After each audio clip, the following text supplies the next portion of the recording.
You are listening to the Jerry Ratcliffe Show. I'm Chris Graham, and I've got Jerry here with us and looking forward to talking about some UVA football, UVA basketball. Jerry, I hope things are going well for you, buddy.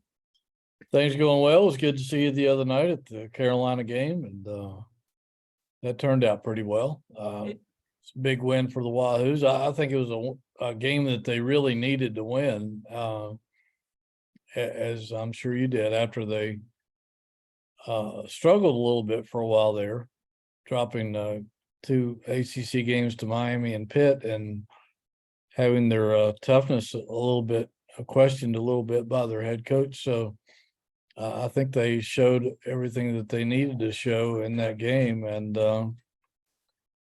got a big W as a result.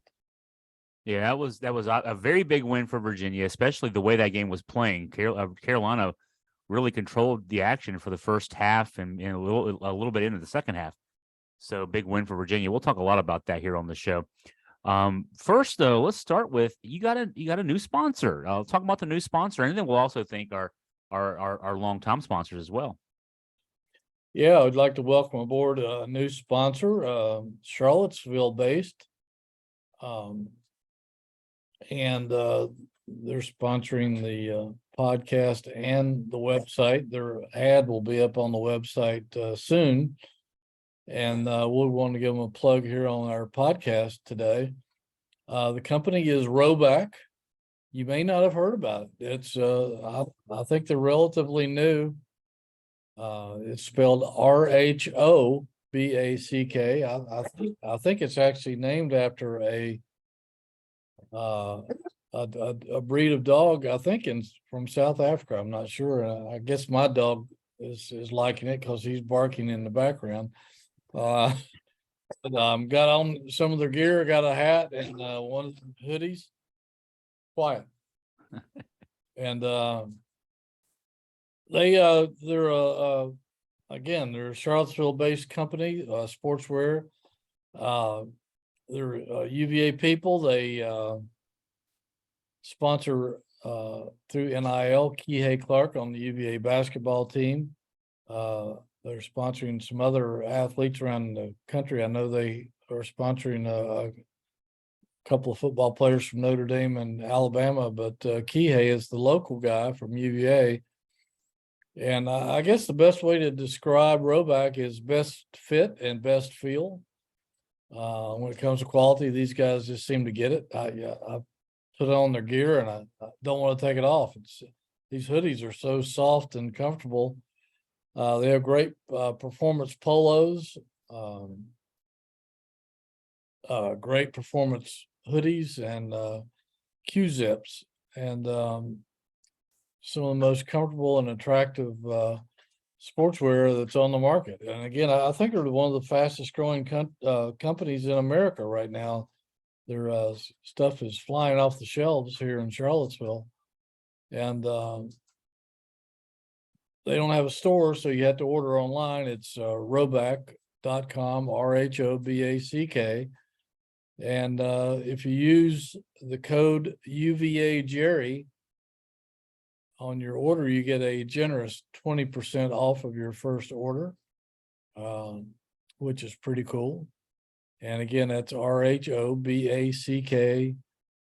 Use the code UVA Jerry and get 20% off all your polos, hoodies, and Q-zips. Make sure you check out their print polos. Great stuff to wear year round. And I'll tell you, these are a lot. I wear a lot of polos and I wear a lot of hoodies, and this stuff is as comfortable as I've ever run into anywhere. So I think you'll love it. And it's great not only just for active wear and around the office or town or games, but on the golf course. Can't wait to get out on the golf course in this. This thing is so flexible and comfortable. Can't imagine wearing anything else more comfortable on the golf course. So give those people a look at roback.com, and I'll guarantee you'll like what you see. But we'll get to our other sponsors at the end of the broadcast, but make sure you check out Roback. That You go sounds back to exciting. 12 Yeah, look, yeah. those who are following on the video, I know we also were on the podcast. So if you're on the video stream though here, yeah, it's a comfortable looking hoodie there, and looks like it looks like it'd be thin but also pretty warm too. Yeah, it is. It really is. And you got the great logo here, which is the dog. I don't know if you can see it. I can. Get Yeah. better now. But I mean, if you're like me and Chris, you're a dog lover anyway. So what a great way to pay tribute to your pet. Exactly. All right, let's talk some basketball. We already kind of started talking Virginia with the big win, and the second straight win, both at home. Syracuse on Saturday, and then the North Carolina game on Tuesday night. And you know, the thing about Tuesday night's game, Jerry, we all noticed it on press row, um, and fans might have noticed it too, even if they didn't notice the analytics part of it. Just the fact that at the 15-12 mark of the second half, Tony Bennett sent in 4 guards around Ben Vanderplas, and that's what turned the game around. And what a unique way to try to turn things around. I guess everything else he'd been trying that night had not been working, but the 4-guard lineup worked, and he actually stuck with it the rest of the way. Those guys had to. They might have needed some extra time in the training room on Wednesday to recover from all that work they did. But interesting strategy move there by Tony to turn things around there. Yeah, I mean, we've said it many times on this show about, I don't know that I've ever seen a coach that makes better halftime adjustments and in-game adjustments than Tony Bennett. And that was certainly one of them. And it paid huge dividends. I think some of those guys maybe didn't come out the entire second half, but I know there was no subs the last 15 minutes of the game, which is highly unusual. And those guys grinded it out, and you got to give them a lot of credit. I know they were all gasping by the end of the game, but what a great move. And it did pay off. Carolina had a hard time answering that lineup, particularly moving Ben Vanderplas to the 5. He was the only non-guard in the lineup that final 15 minutes, I guess. And he was responsible for shutting down Washington, the big freshman from Carolina who came in when Armando Bacot went out in the first couple of minutes of the game with what looked like a serious foot injury. I haven't heard any updates on him since that game, but I did. The X-rays yeah. came back negative, so for Carolina fans, it was actually pretty good news. No word on whether he'll play on Saturday, but at least it's not a broken bone. Good for him. You hate to see a player of his caliber or any player get hurt for that matter, but good for him. He was obviously in a lot of pain when he left the game and came back out in the second half with warm-ups on, but Washington was incredibly effective the first half, and he seemed to be wearing out Caden Shedrick in the middle. Caden couldn't match his physicality, it didn't look like. And so that was a good move, a good, I guess, somewhat of a gamble going with Vanderplas, who's not a lightweight by any means. He's 6'8", 230, I think, 235.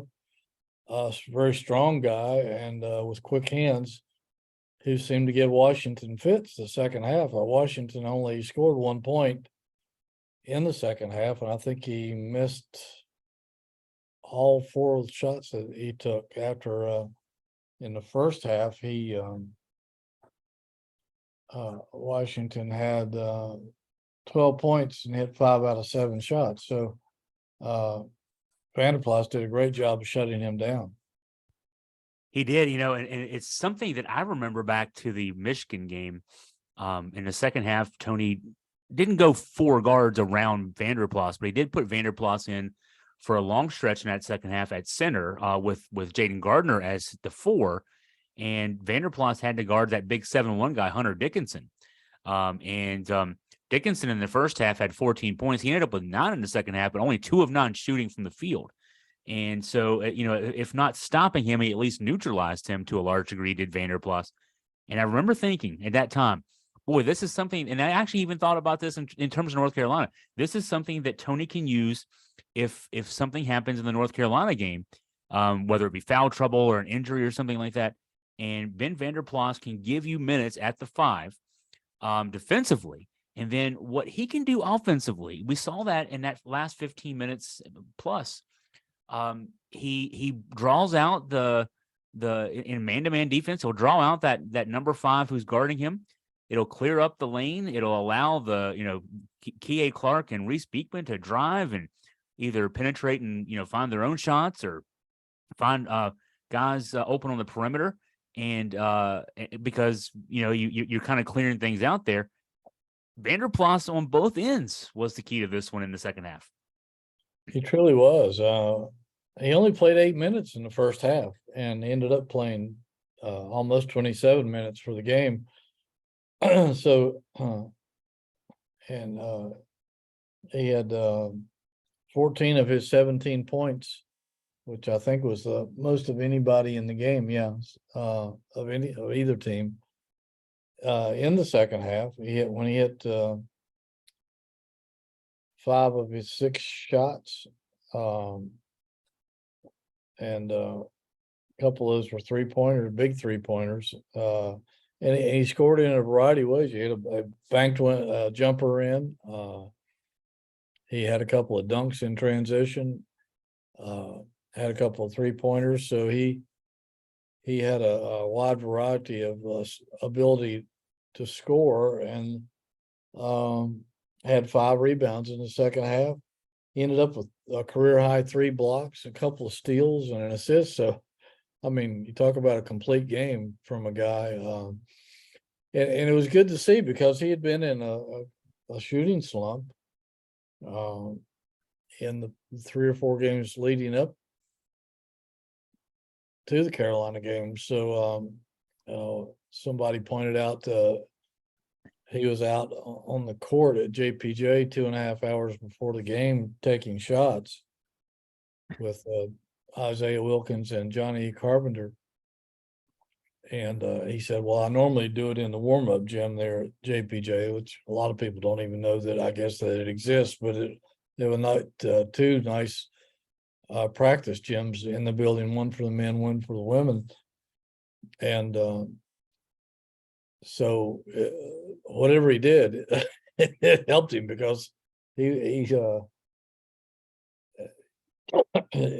only hit 1 out of 4 shots in his limited playing time in the first half, but man, he heated up and was the guy that essentially won the game for him in the second half. I've made a basket in the men's practice gym. Actually more than one. One time we were over there, a bunch of us reporters was it either the must have been we're let in there a couple times a year, either for the preseason media event where you get to interview players, and then they usually do one before the ACC tournament. It was before the ACC tournament.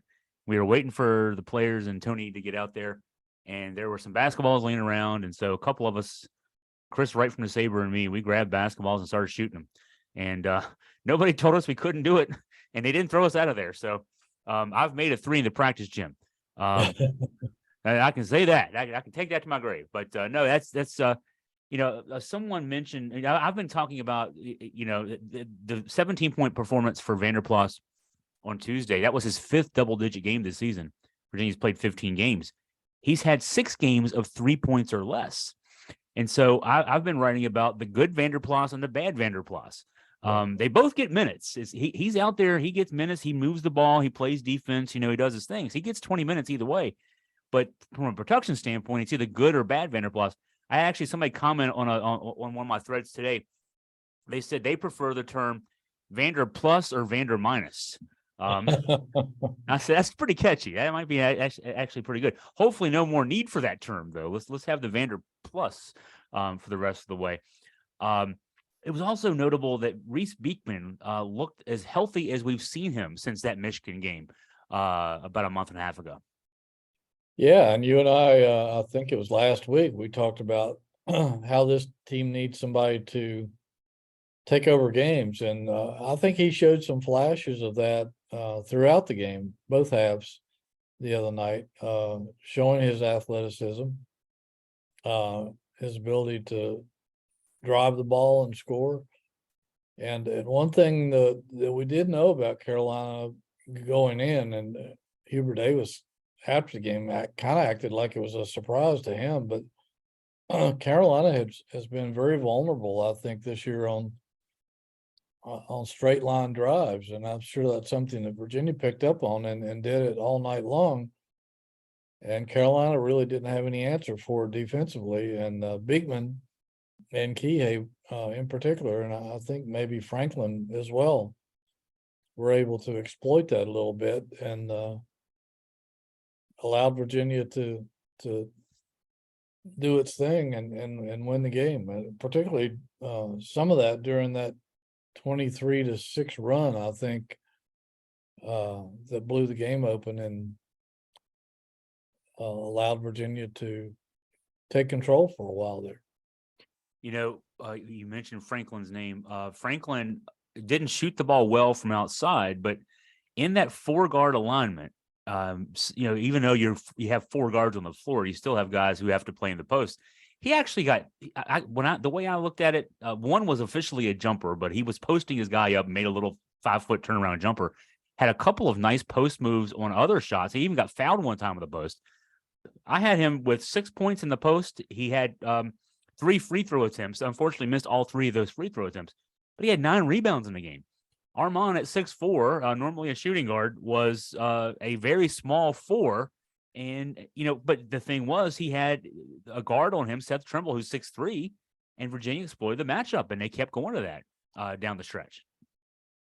Yeah, you're right. And he ended up making 4 out of 13 shots, and he missed all 5 of them from the arc. But he was still found ways to be effective, like you said, rebounding, and I think he had 3 blocks as well. So he ended up with a very positive game statistically, and so did one of our favorite freshmen, Isaac McNeely, who continued to get a lot of playing time. He clocked 21 minutes and made 4 out of 5 shots, 3 out of 4 3-pointers, including a big one down the stretch, or maybe a couple of big ones down the stretch, really. But as we discussed, I think last week or the week before, we're not concerned with him and his ability to produce. He's just going to keep getting better and better, and he has. And not only on the offensive side of the floor, but the defensive side as well. He's played solid defense, or we wouldn't be getting those kind of minutes. You know, I did at the end of the after the Syracuse game, I did a look back. At that point, he was averaging 21.1 minutes a game, and that went up a little bit with what he played on Tuesday. I did a comparison because we all know Tony Bennett doesn't just give minutes to guys because they're great recruits. He doesn't give minutes to guys who can't play defense either. For comparison's sake, so again, 21.1 minutes came from McNeely as of going into Tuesday. Kyle Guy, as a freshman in 2016, 2017, averaged 18.6 minutes a game. Ty Jerome, that same year as a freshman, 13.9. DeAndre Hunter actually redshirted his true freshman season, which would have been the same year, 2016, 2017.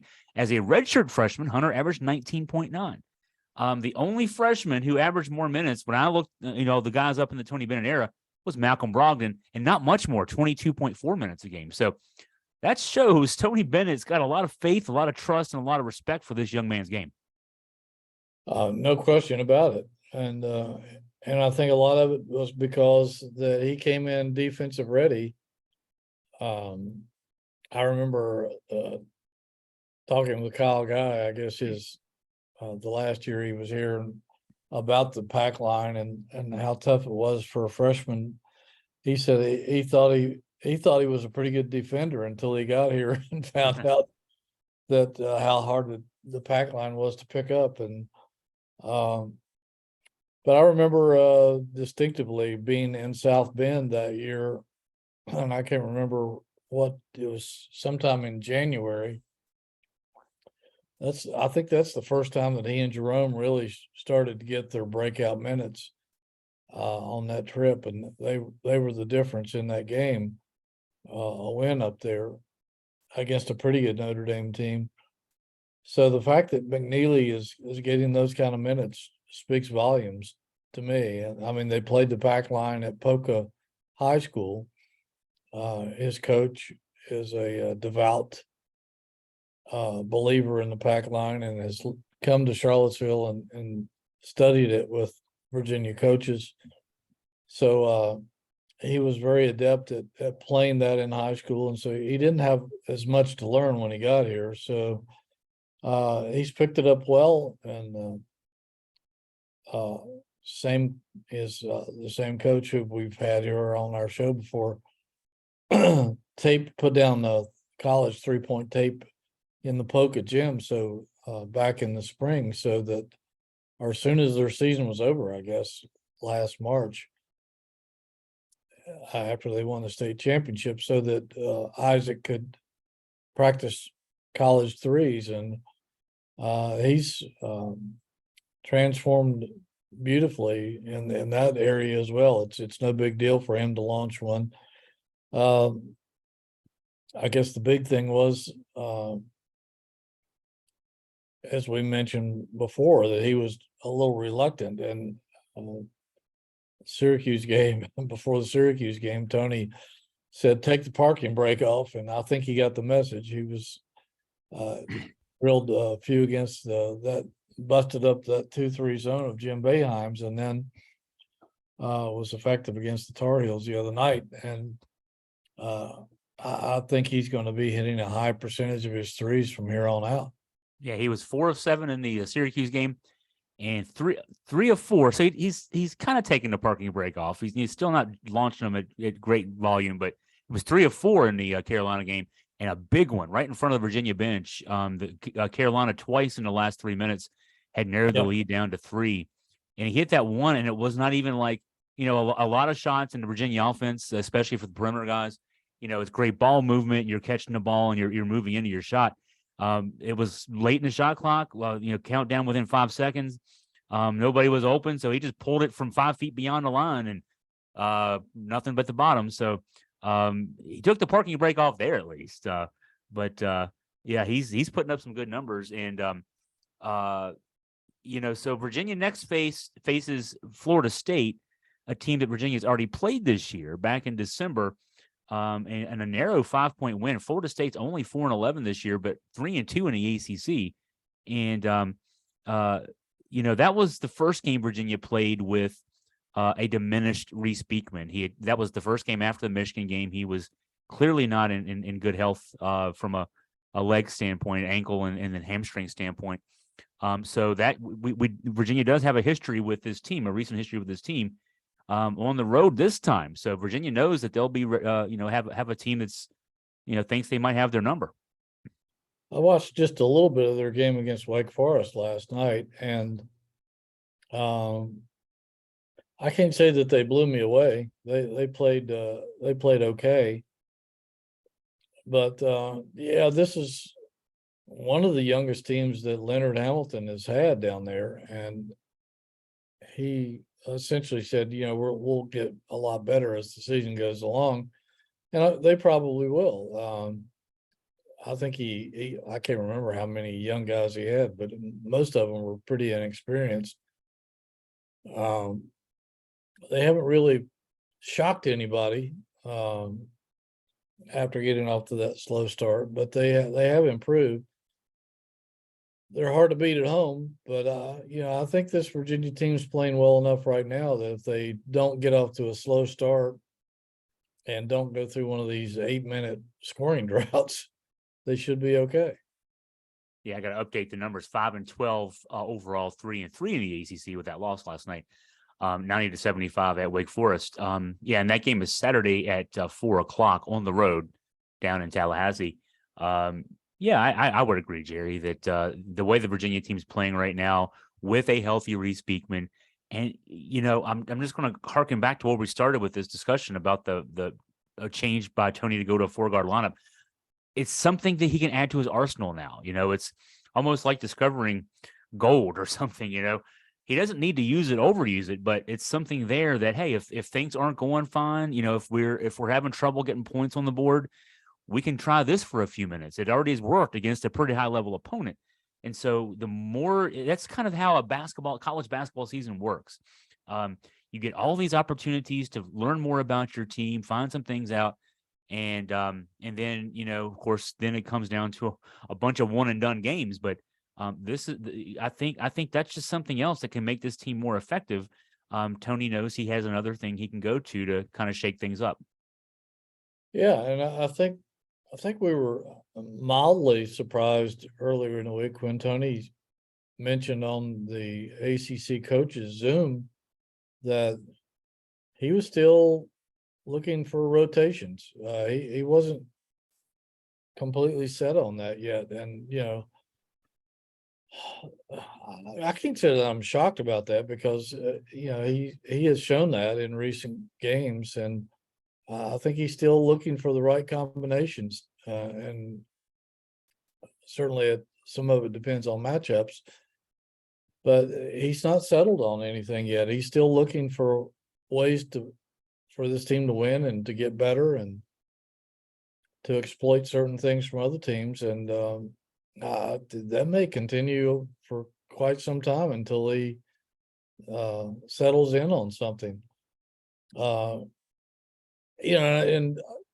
it was just stop and think about it, Chris. You've covered Virginia for a long time. I've covered them forever. As much as Carolina used to dominate this series, did we ever think that Virginia would have an 8-game winning streak at home against the Tar Heels? I mean, that was unthinkable once upon a time. And I mean, up until last year, they had a pretty nice streak at the Dean Dome, which was even more unthinkable because not only does Carolina rarely lose it at home, but they had owned Virginia over the decades in Chapel Hill, whether it be Carmichael or the Smith Center. And what Tony Bennett has been able to do against Carolina is something that I'm sure Virginia fans, they stop and think about it and never thought it would ever come into being. Oh yeah, Virginia fans will be happy to get an occasional win at home back in the day, and the very rare Ralph Sampson era wins in Chapel Hill. Other than that, you're exactly right. This is a series that Virginia has owned of late, and in so many different ways as well. Yeah, I think that it speaks a lot. All those banners hanging up there that Tony talked about after the Syracuse game when he got win number 327 and passed Terry Holland on the all-time wins list at Virginia. Those are all nice things that he and those young men and the staffers and all the support staff and everything else. It's interesting to be able to observe this from up close. It really is, and you could tell that it bothered Hubert Davis. I remember he was reminded of this on the coaches Zoom the other day that he had told his team last year that they had a 7-game losing streak to Virginia overall, and that he had told his team that it was time to end that it was enough. He seemed to have forgotten that, but you could tell the other night that he was really disturbed that they lost that game. He said, "Didn't we cut this game to 3 twice?" I don't want to hear any excuses. He said, "You look at this." He held up the box score. He said it still added up to an L, and he says, I like to win. I hate to lose." And you could tell he was not happy getting beat after essentially dominating most of the first half. Yeah. before Virginia closed the gap and then wrapped it up. And so there's still a lot of rivalry in this rivalry, which is nice that it's a rivalry again, that Virginia has opened the Tar Heels' eyes, not only with wins here, but down in Chapel Hill. I think their fans really got fed up with watching Virginia have that kind of success at the Dean Dome over those years. Yeah, Roy Williams certainly didn't seem to be too happy about it there towards the end of his coaching career, no doubt. So Virginia, Florida State, 4:00 Saturday. JerryRatcliffe.com and AugustaFreePress.com will have some previews and more information about those games. Let's turn to football real quick. News off the transfer portal in the last few days. Not surprisingly, I guess, I had said that when Sam Hartman made his official move from Wake Forest to Notre Dame, that would probably get the quarterback roulette wheel going. And it did. Brennan Armstrong at NC State, but also some other news. Virginia, in fact, I don't know, Jerry, I hadn't heard about the Carolina kid who was going to be headed to Virginia. So there was at least one surprise pickup for UVA in that respect. Yeah, and guess I'll have to go back through my notes, and I can't even remember the kid's name off the top of my head. I couldn't either. That's why I was throwing it to you. Let me see. I got so many notes here. Let me see. Cameron Kelly, I got here. Yeah, Cameron Kelly. He's from Oscar Smith High School in Chesapeake. I think he was a 4-star in high school, I believe. Yeah, he was. Hey, 6'1", 210. He'll have 1 year of eligibility remaining. A lot of those guys on the Carolina defense have bailed out through the portal, which is somewhat of a surprise. Well, I don't know if you saw the news. Dre Bly is out. Yeah, I did see that. This has got to be for Virginia football fans. That's the best news. I mean, I don't care who we get off the transfer portal. Dre Bly no longer being at North Carolina is huge news for Virginia football fans. And Virginia Tech too. Well, Virginia Tech. Well, they can worry about their own situation. I'm worried about Virginia guys. No, I agree, but I mean, he's one of the guys that's been a thorn in Virginia's saddle down in the 757 for years, taking the best talent out of that area to Chapel Hill, and which has cost the Cavaliers and the Hokies. And outside of Penn State, they're the most successful team recruiting wise in that area. And so that's huge news. I'll probably write something about that. I'm going to try to investigate a little bit about what happened, because they said it was a mutual parting of the ways between him and Mac Brown. So it doesn't sound so good, but anyway, No. yeah, I'm sure that Chris Slade and Biscuit are delighted that they don't have to compete against him for talent down in the Tidewater now. Maybe they can establish stronger roots for Virginia recruiting down there, because they still haven't mined that area, even with those two guys in there this past season. But Kelly, he was third team All ACC in 2021. He didn't have quite as good a year. That year he had 4 interceptions, which tied for the most in the ACC. He didn't have quite as good a senior year for the Tar Heels, but he still has 5 career interceptions and 180 tackles. I think he's more of a safety, and what Virginia needs is a corner. I don't know if he can adapt to that, or if Virginia might move somebody else, and that's over and from safety to corner. But certainly gives them another body in the secondary, and that's something that they're going to need. And a guy with 4 years of experience, and again, was a high school 4-star recruit, or whatever that means. But a good pickup through the portal, and Virginia hasn't done a whole lot in the portal, really, in terms of bringing people in. Yeah, one bit of bad news: a guy who signed, or no, committed, excuse me, hadn't signed. Offensive lineman, particularly where the need is greatest right now for this program, has decided to go somewhere else before signing on the bottom line. Yeah, Saginaw Valley State kid decided to decommit from Virginia and signed with or committed with Iowa, where he had some connections, I think, from somebody he knew in high school or something. But anyways, he, even though he's from Saginaw Valley State, which a lot of people might scoff at, but he's a big kid, kind of a late bloomer, and again was a big body that with experience that probably could have helped Virginia in some fashion. He had some decent offers, and the fact that he signed with Iowa shows that he was legit.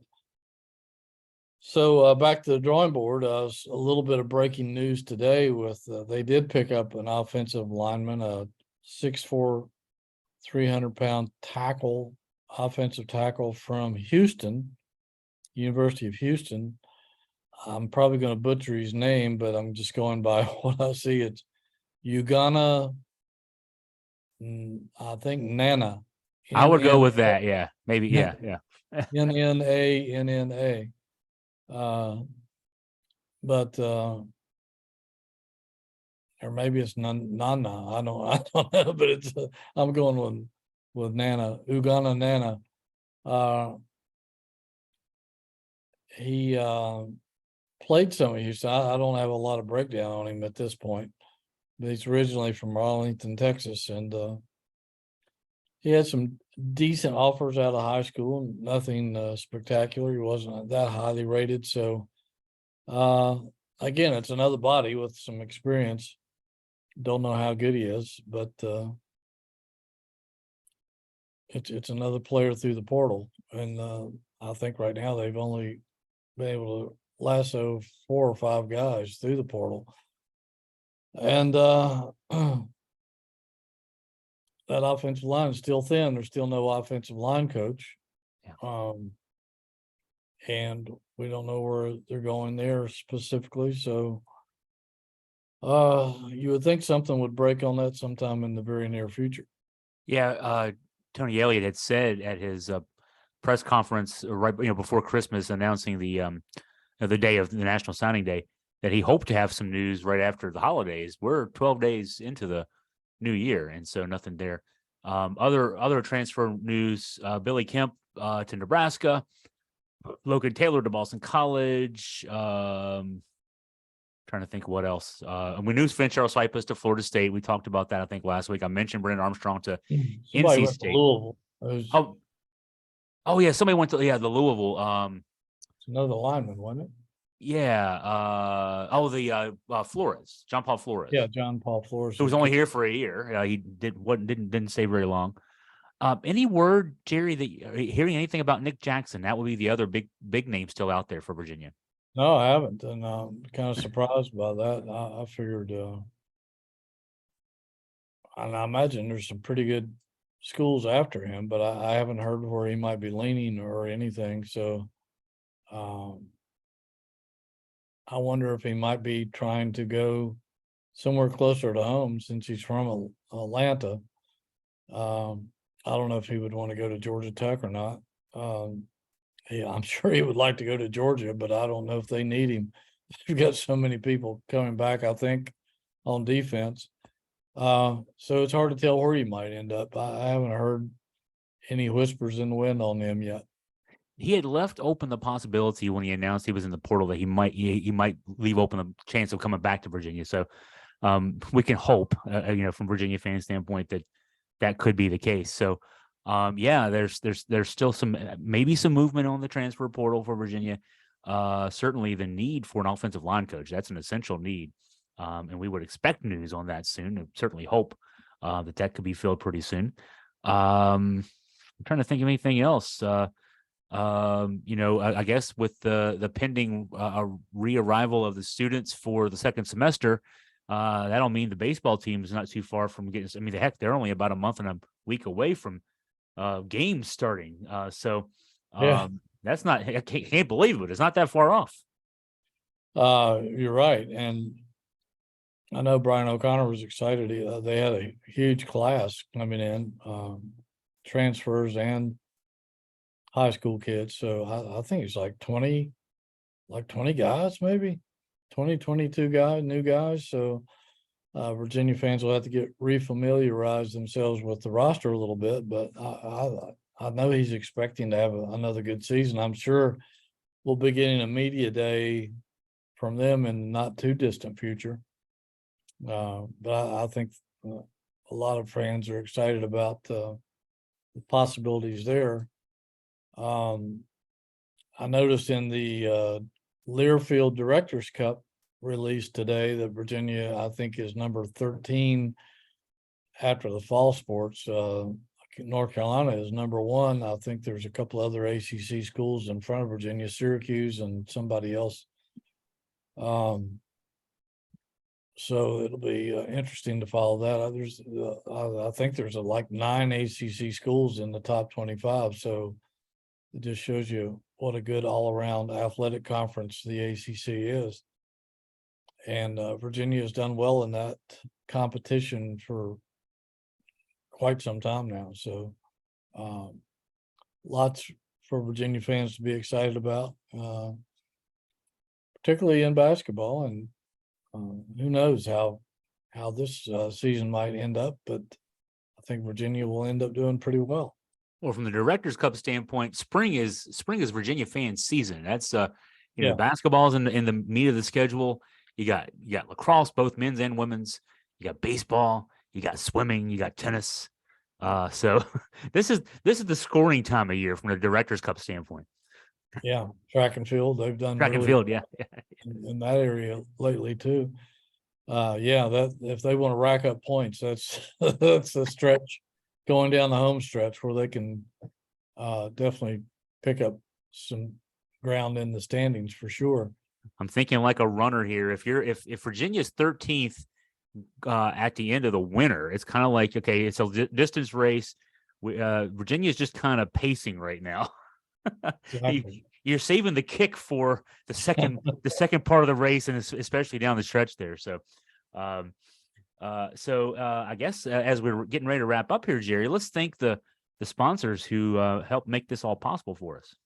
Yeah, again, like to welcome aboard, if you missed it early, Roback, RHOBACK, great activewear company based in Charlottesville, Virginia, very Wahoo oriented.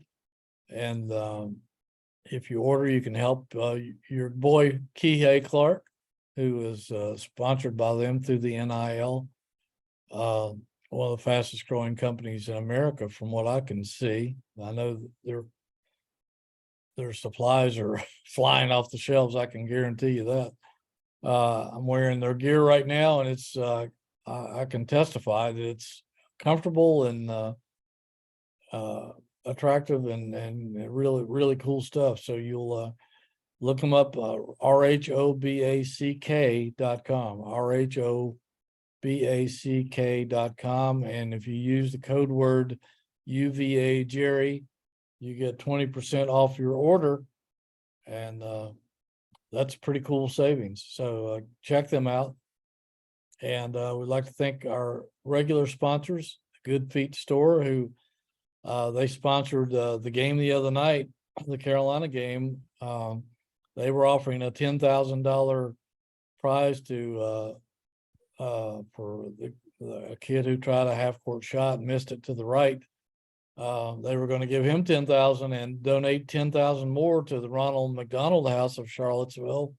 Incredibly worthy cause. Had he made the shot, but even though he missed, Jonathan Cotton, who is a great guy, a big UVA supporter, and who grew up in Crozet and has built this great company all over the Mid-Atlantic and expanded into Ohio, out of the generosity of his heart, he still gave McDonald House $2,500, and they also had an exhibit set up in the hallways of JPJ. I think they gave out 300 free posters of Jaden Gardner and Kie Clark, and just good people to work with. So go by their store in Stonefield, and I check think I'm them gonna out. have to have a talk with him though, Jerry. You know, when the $10,000 for a half court shot, we've both been to the game days when the ESPN's brought game day to Charlottesville, and Yeah. it seems like every time they do that half court tuition thing, that the UVA kid makes it. So Yeah, he that's might right. want to push it back to like 3/4 court. That might be a better bet for him. Yeah, exactly. Yeah, those odds are not real good, but UVA students can shoot half court shots is the point there. yeah, absolutely. But yeah, go by and see the Good Feet store in Stonefield. They have support arches for your feet if you're having any discomfort walking or running, hips, knee, feet, whatever. They can help you. And I can testify to that too, because I've gone by and I wear their product. And also Ragged Mountain Running Shop. They have all the running supplies you need and coaching if you need it. Mark and Cynthia are experienced runners. They know everything about running that you can imagine. Also, the Aberdeen Barn, Virginia's greatest steakhouse. Makes my mouth water every time I think about that place. Go by there, see Angela and Terry, a great atmosphere. You never know who you're going to run into. Wahoos everywhere. Some of the legendary Wahoos through time have dined there and still do. And UVA Orthopedics.